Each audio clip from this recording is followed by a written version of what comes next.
I remember lots of conversations. I mean, he and I spent a lot of time together. I'm upstairs. The upper part of Graceland is basically his room and my room, so we spent a lot of time together. There are some conversations that happen once in a lifetime, the kind that sit in your chest for decades, the kind you replay in your mind at 3 in the morning, wondering if you said enough, if you pushed hard enough, if you could have changed what happened next. Johnny Cash had one of those conversations with Elvis Presley in early 1977. And for more than 40 years, the weight of that conversation lived inside him like a stone he couldn't put down. His son, John Carter Cash, just told the world what his father said that day, and what Elvis said back, and why the people who controlled both of their legacies made absolutely certain that this story never reached you. John Carter Cash didn't plan to go public with this. He's not the type. And he's spent most of his life protecting his father's memory quietly, the way you protect something sacred. But something shifted. Maybe it was watching the Elvis estate continue to pump out sanitized documentaries that frame his death like some kind of poetic tragedy instead of the preventable disaster it actually was. Maybe it was the fact that Lisa Marie Presley died without ever getting real answers about what happened to her father. Or maybe it was simpler than that. Maybe he just got tired of watching the truth get polished into something profitable. Whatever the reason, he finally spoke. And what he revealed didn't just crack open the story of how Elvis died. It shattered the entire illusion that no one saw it coming. Because someone did see it coming. Johnny Cash saw it coming. He saw it so clearly that he drove to Graceland. He walked past the handlers, sat across from his friend, and told him directly, "You are being destroyed by the people you trust most. And if you don't walk away from them right now, they are going to kill you. Not with a bullet, with a prescription pad. And they'll call it a heart attack, and the world will cry, and the money will keep rolling in, and no one will ever be held accountable." That's not a paraphrase. According to John Carter, those were almost his father's exact words. He remembers because his father repeated them to him years later, with tears in his eyes, the night he told his son that he had failed Elvis Presley. Johnny Cash and Elvis Presley were not casual acquaintances. They were not industry peers who smiled for cameras and went their separate ways. They were friends. Real ones. And the kind forged in the strange fire of becoming famous before you're ready, of being managed and molded and medicated by people who saw you as product first and human being second. They'd known each other since the 1950s, since the days when Sun Records was still a cramped studio in Memphis, and both of them were just trying to figure out how to turn raw talent into something the world would pay attention to. They understood each other in a way most people in their lives simply couldn't. And that understanding became dangerous when Johnny got clean and Elvis didn't. By the mid-1970s, Johnny Cash had walked through his own version of hell.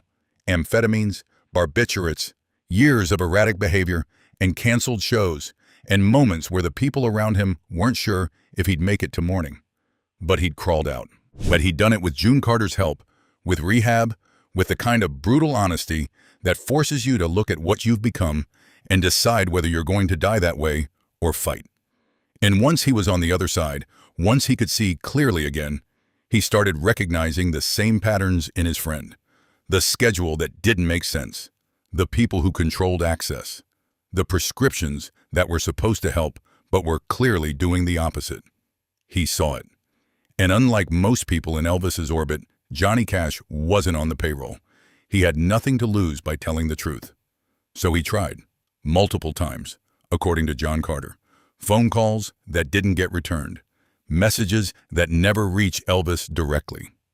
Invitations that were politely declined by people who said Elvis was too busy, too tired, or not taking visitors right now. And every time Johnny was blocked, the urgency inside him grew, because he wasn't guessing. He knew exactly what was happening. He'd lived it. He knew what it looked like when the drug stopped being something you took and started being something that took you. He knew what it felt like to be surrounded by people who smiled and nodded and made sure you had exactly what you asked for, even when what you were asking for was killing you. And he knew that if someone didn't intervene, if someone didn't physically pull Elvis out of that system, the system would finish what it started. But here's the part that John Carter Cash says haunted his father until the day he died. Johnny did get through, once. In early 1977, he made it past the gatekeepers. He sat down with Elvis. And then Elvis looked him in the eye and said something that Johnny would never forget. He said, "I know, John. I know what's happening to me, but I don't know how to stop it. And I don't think they'd let me even if I tried." John Carter says his father told him that in that moment, he saw something in Elvis's eyes that he hadn't seen before. It wasn't confusion. It wasn't denial. It was resignation. The kind that comes when you've already accepted that the people controlling your life are stronger than your will to take it back. Johnny left that meeting shaken. And within weeks, he was told in no uncertain terms that his presence at Graceland was no longer welcome. No drama, no public falling out, just a quiet, firm closure of the door. By August, Elvis was dead. And Johnny Cash carried the guilt of that final conversation for the rest of his life, not because he didn't try, but because he tried and it still wasn't enough. What Johnny wrote after Elvis's funeral wasn't just grief. It was evidence. And the people who built the Elvis empire made sure you'd never see it. There's a photograph from 1969 that most people have never seen. It wasn't taken at a concert or a press event. It was taken backstage at the Nashville Auditorium after a taping of a television special that never aired the way it was originally shot. In it, Johnny Cash and Elvis Presley are sitting next to each other on a couch that's seen better days, both of them holding coffee cups, both of them looking tired in a way that has nothing to do with the performance they just gave. More than 90% of the people watching this video right now still aren't subscribed. And that means most people are missing out on exclusive, untold stories about Elvis Presley you won't find anywhere else. If you don't want to miss the next revelation, now's the time. Subscribe, hit the bell, and share this video with one friend. Now let's continue. But Johnny had something Elvis didn't. He had someone who loved him enough to risk everything to pull him out. June Carter didn't manage him. She didn't enable him. She fought him. She told him the truth when everyone else was telling him what he wanted to hear. And in 1968, and she gave him an ultimatum that saved his life. Get clean or lose me, not as a threat, as a fact. And Johnny, for reasons he would later say he couldn't fully explain, believed her. He went to rehab. He went through withdrawal. He did the work that most people in his position never do because the system they're trapped in doesn't reward sobriety. It rewards productivity. And by 1970, Johnny Cash was clean. Fragile, but clean. And once he could see clearly again, he started looking around at the people he'd come up with, the ones who were still caught in the same machine he'd barely escaped. And the one who scared him most was Elvis, because Elvis was living the same nightmare Johnny had just survived, except his version was worse. Johnny had handlers, but Elvis had an empire. Johnny had doctors who wrote prescriptions, but Elvis had a personal physician who lived on the property. Johnny had pressure to perform, but Elvis had a schedule that didn't allow for rest, for recovery, for anything resembling a normal human limit. And the people around Elvis, the ones making sure he showed up and smiled and delivered exactly what the audience paid for, they weren't interested in his health. They were interested in his output. Johnny tried to reach him, not once, not twice, multiple times between 1970 and 1977, according to John Carter Cash.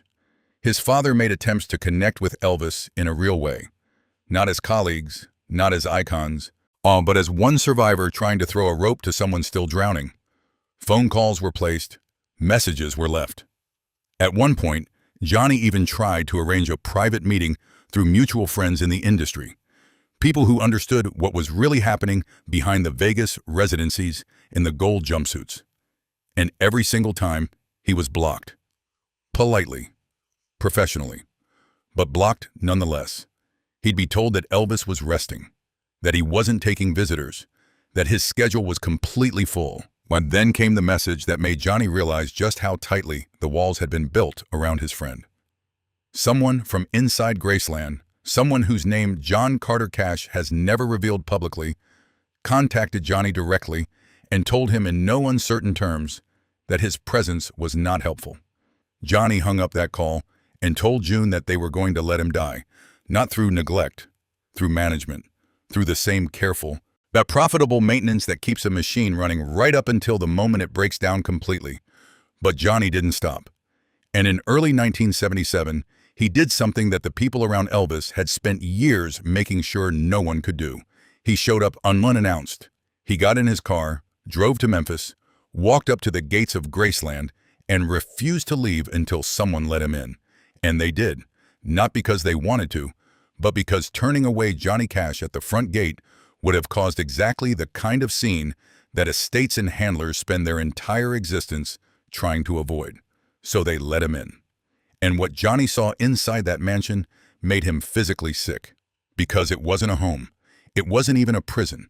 It was a hospice. And the patient had no idea he was dying.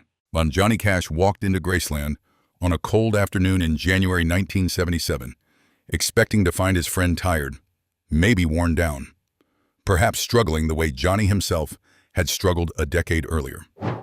What he found instead was something he would later describe to his son as one of the most disturbing things he'd ever witnessed.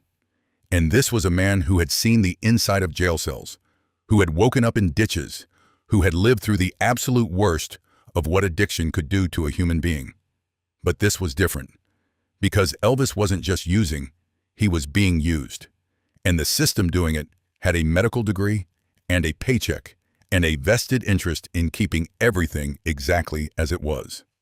Elvis was sitting in a chair in one of the downstairs rooms, dressed but barely present. His speech slow and his movement sluggish in a way that had nothing to do with being tired. Johnny had seen that look before. He'd seen it in the mirror. It was the look of someone whose body was fighting a chemical war it couldn't win. And within minutes of sitting down, Johnny realized that Elvis wasn't alone in his condition.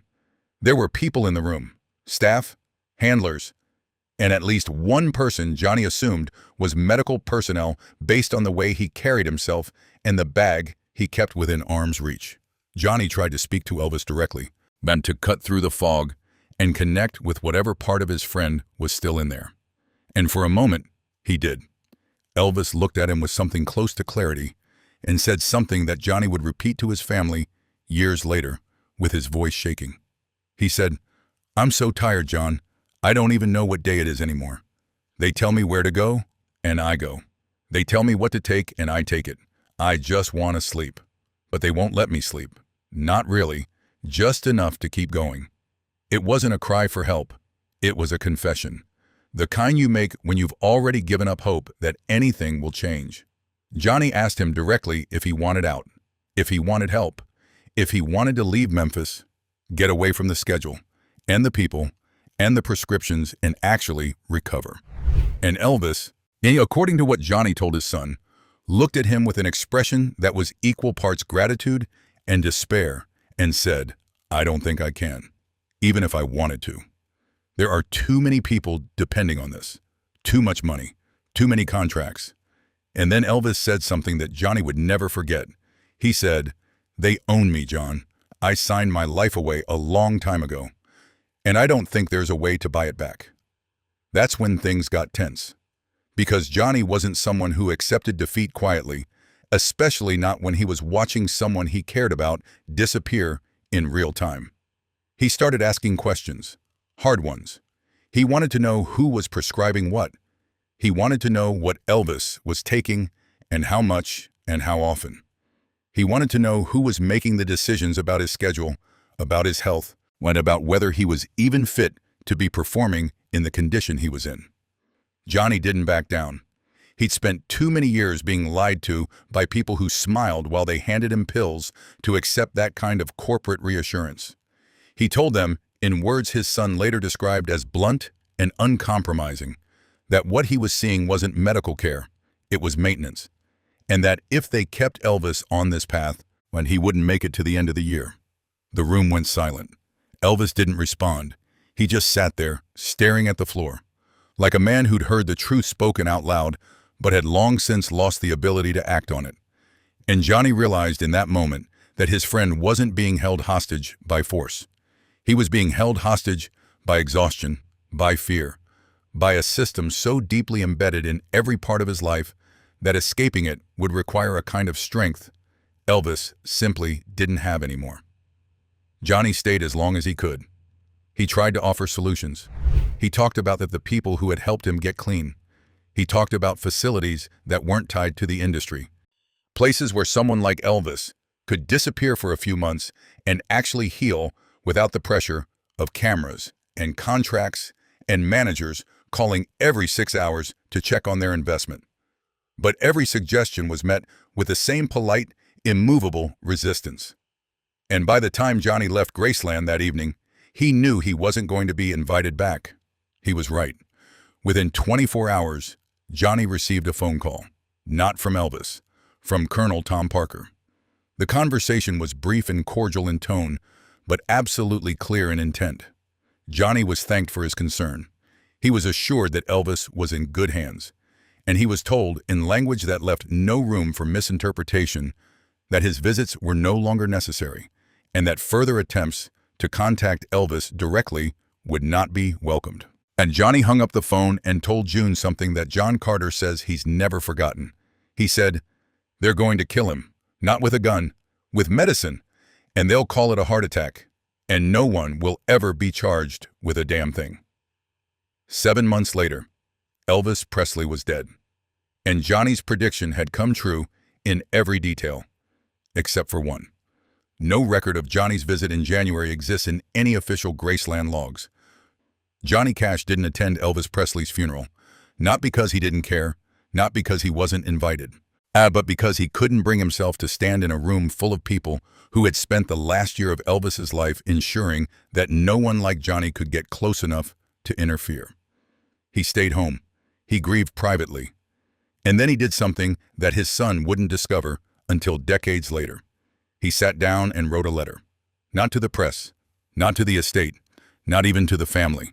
He wrote it to himself, or maybe to history, or maybe to the part of his conscience that wouldn't let him sleep at night, and he sealed it in a box that wouldn't be opened until long after he was gone. John Carter Cash found that letter in 2019 while going through his father's personal papers in the years following his death. He wasn't looking for it. He didn't even know it existed. But when he opened the envelope and started reading, and he understood immediately why his father had never shown it to anyone. Because it wasn't just grief. It was a detailed, unflinching account of what Johnny had seen at Graceland in those final months. It named names. It described the prescriptions he'd personally witnessed being prepared and delivered. It outlined the pharmaceutical pipeline that Johnny recognized because he'd once been on the receiving end of the exact same system. And it made clear, in language that left no room for ambiguity, that Johnny believed his friend had been killed by the people who were supposed to protect him. But the letter also revealed something else. It revealed why Johnny never went public, why he never gave an interview about what he knew, why he carried the weight of that knowledge silently for the rest of his life. He wrote that he'd been advised, strongly and repeatedly, that speaking out would accomplish nothing except the destruction of his own career and his family's security. That the same people who had closed the door on him at Graceland had made it clear that any public accusation would be met with litigation, with character assassination, with the kind of legal and professional warfare that even someone as established as Johnny Cash couldn't survive unscathed. He wrote that he believed them. And he wrote that even though staying silent felt like betrayal, he didn't think going public would bring Elvis back. It would only destroy what Johnny had left. So he stayed quiet, and he hated himself for it. John Carter says, reading that letter changed the way he understood his father's final years. Because Johnny had always carried a sadness that seemed disconnected from anything happening in his present life. His father had spent decades living with the knowledge that he tried to save someone and failed. Not because he didn't care enough, but because the system was stronger than his will to fight it. What makes this even more haunting is what happened years later. In the early 2000s, Lisa Marie Presley reportedly reached out to John Carter Cash privately. She'd heard through mutual connections that Johnny had visited her father shortly before his death. She wanted to know what he'd seen, what he'd said. Well, whether her father had wanted help or whether he'd been too far gone to accept it. John Carter shared what he could. He told her about the visit, about the condition Elvis had been in, about the warning Johnny had tried to deliver. And Lisa Marie, according to John Carter, broke down. Not because the information was new, but because it confirmed what she'd suspected her entire life. That her father's death wasn't a tragedy. It was a business decision. And the people who made that decision were still running the estate that bore his name. Now both of them are gone. Johnny Cash died in 2003. Lisa Marie Presley died in 2023. And the people who controlled the narrative, who sealed the records, who ensured that uncomfortable truths stayed buried under layers of lawyers and non-disclosure agreements, they're still here, still operating, still profiting. Because that's how the system works. It doesn't need the artist to survive. It just needs the brand. And the brand is worth far more when the story stays clean. Johnny Cash spent the rest of his life haunted by the belief that he could have saved Elvis if he'd pushed harder. But he also understood something darker. The system didn't want Elvis saved. It wanted him controlled. And when control failed, it wanted him quiet. If this story matters to you, don't let it disappear. Share this video. Subscribe if you believe the truth deserves more reach than the lies we've been sold. Johnny tried to save his friend, and the system made sure it didn't matter. Don't let them bury this too.